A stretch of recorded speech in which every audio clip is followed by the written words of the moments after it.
It's Don, the Auction Professor. Today I would talk about what I see constantly across YouTube right now. Are people talking about sales and summer sales being slow and what you can do about it? It really depends on what you sell, whether you're going to be slow or not through the summer. What I hear a lot about is the algorithm changed? Is there something else going on? Why are my sales dropped so drastically? For us, I do projections and we track this year by year. I've got more than 4 years, almost 5 years now of track history on what my sales were for the past 5 years and how slow they were at which time and how much we did in certain areas in categories on eBay. So we can kind of track to see where we're going. And for us, we're really not slow. And last month, we were up almost 12% over the prior year. So it really depends on what you sell. For us, we used to do clothing, almost always clothing. It was one of the easier things to do. We started off selling, we had, 1,000 items or however many items of clothing we had up. It was a ton. It took up a huge amount of space. And we usually died off and lost business during the summer. People just don't buy certain kinds of clothing, or you have to change over what you have and find new material and new merchandise to sell. But in certain areas like collectibles, people always want those collectibles. It doesn't matter if it's summer or winter or fall or whatever season it is, the items still sell religiously for us in many categories. A lot of the paper items, they're collected by people in universities and colleges and art dealers and art collectors and artists in general and crafters. These people buy them all year round. They're looking for doing some of this stuff themselves prior to the season so they can have some of this done. I sell to a lot of crafters and people who do holiday goods, vintage items that they'll buy, and then they'll address them and fix them up or do something to them, and then they'll remarket them themselves and turn around and resell them for a profit themselves. So they get the items way in advance. A lot of what we sell in the collectibles field, it doesn't matter what time of year it is, it's going to sell the same or almost the same as it did through the winter months for us. We don't have a big drop-off. We don't have a huge increase during the winter either, but we can address that when it happens, and we actually add more items in a certain category or in a certain genre at the time, and it usually fixes the problem pretty quickly. But that's what it takes to do this. It's tracking. You have to have tracking. That goes into research. Everything you do, you research on eBay.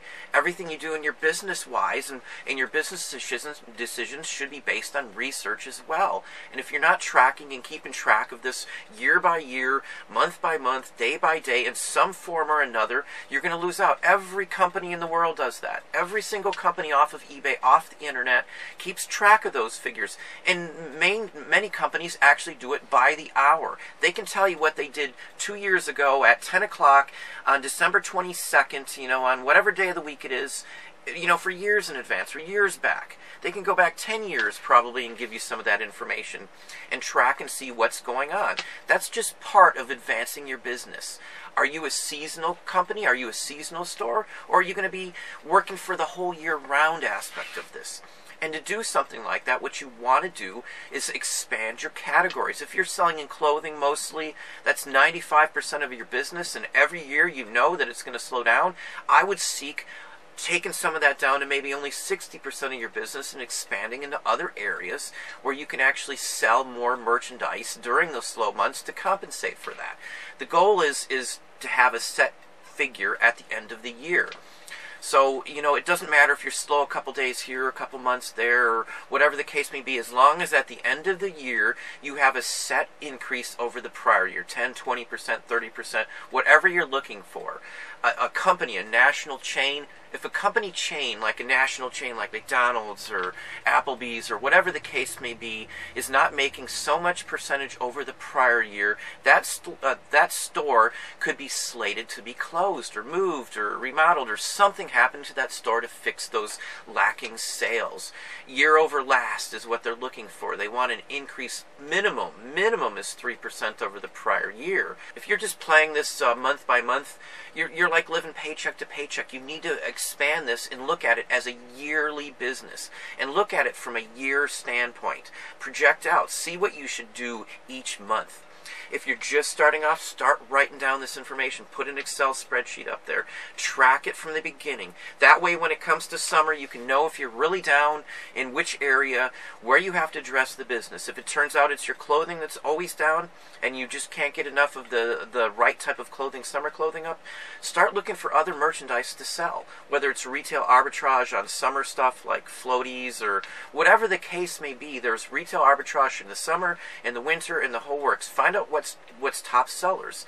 Go do a ended search on items on eBay and search by highest first, and then sort it by a certain time frame if you have to, and look and see what's been selling, what's top sellers, what's moved quick. Look at some of these multi-listed auctions that somebody has a couple thousand items for sale. See how many he sold in a certain length of time, and attack those type of items if that's what it takes. For us, the stuff that we sell, the collectors are there year-round for the most part in most items. We barely have a decrease in sales usually. And again, our decrease is actually after we've added a certain percentage increase over the prior year. So let's say last year I did $10,000 in paper in May. This year I'd want to do a certain percentage over that. Let's say I want to do 11,000 this year in paper item sales this year, and I only end up doing 10,700. That's my loss there. I lost 300 from what I should have done or what it's been doing, and I base this on how I did through the rest of the year. So if every month I'm making an increase of $1,000 over last year, then one month I'm not, that's my loss right there. I might want to look into why that specific month was down, or what item that was, or what category I was selling in. We track it by category, and when you track it by category, you can kind of tell where you need to address the issue. If shoes are down and dress shoes are down, or obviously in the past, and when I was a kid, you didn't wear certain colors after a certain time of the year, so you could kind of tell, you never wore white shoes out, and I don't remember if it was Easter or whatever the case may be, but you'd wear darker colors in the winter. It was just a standard. That's not so much anymore these days, but you can track down and see what items don't sell during certain times of the year if you keep track of it.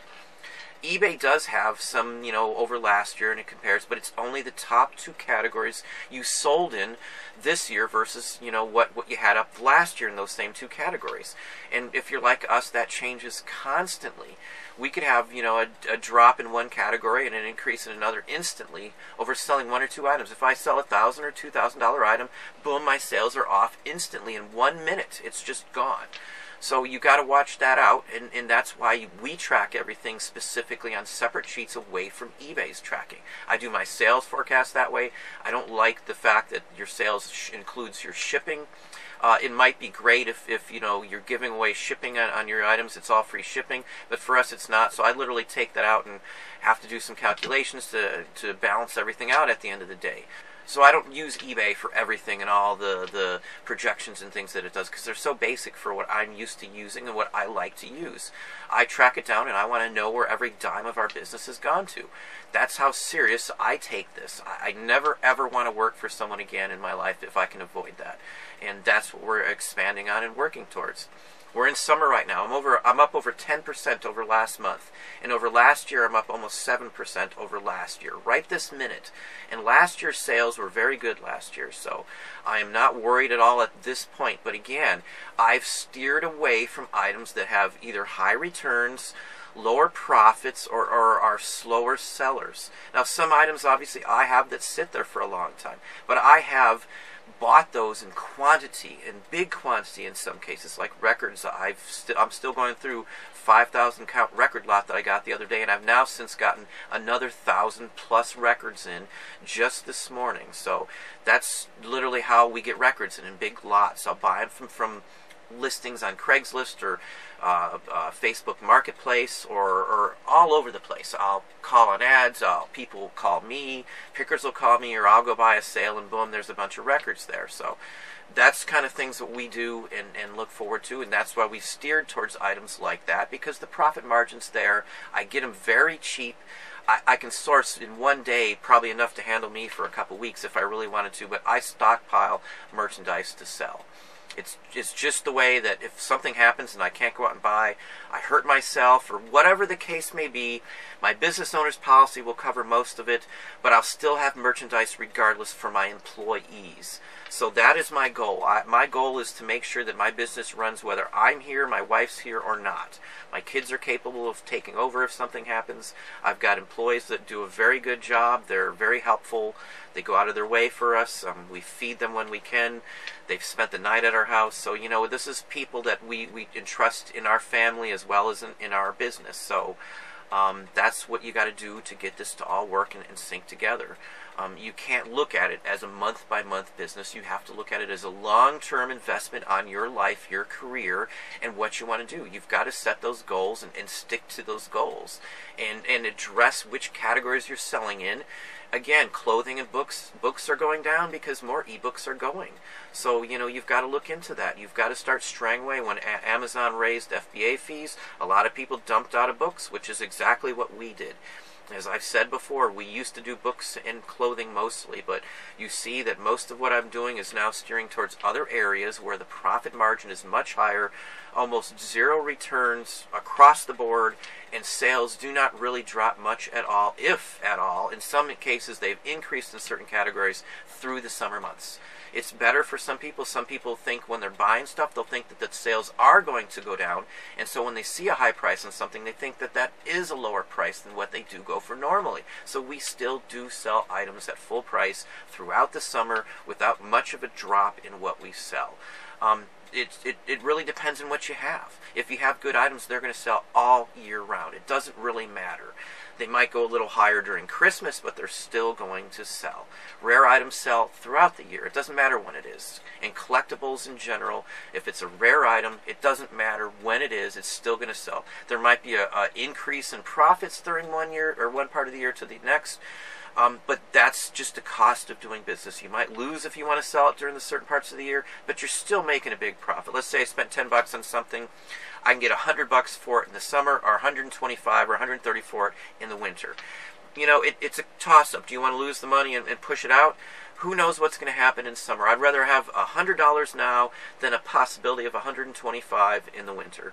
That's just the cost of doing business and how you have to look at this. So, just some words of wisdom from someone who's done it. I've gone the gambit. I've went from clothing to in books and shoes and things like that. We still sell it. We still sell all the categories that we used to sell. We sell all the categories that you sell into. Pretty much everybody does, but we've expanded and do more in categories that are more oddball, that make us higher profit with no returns, bulk buy items basically.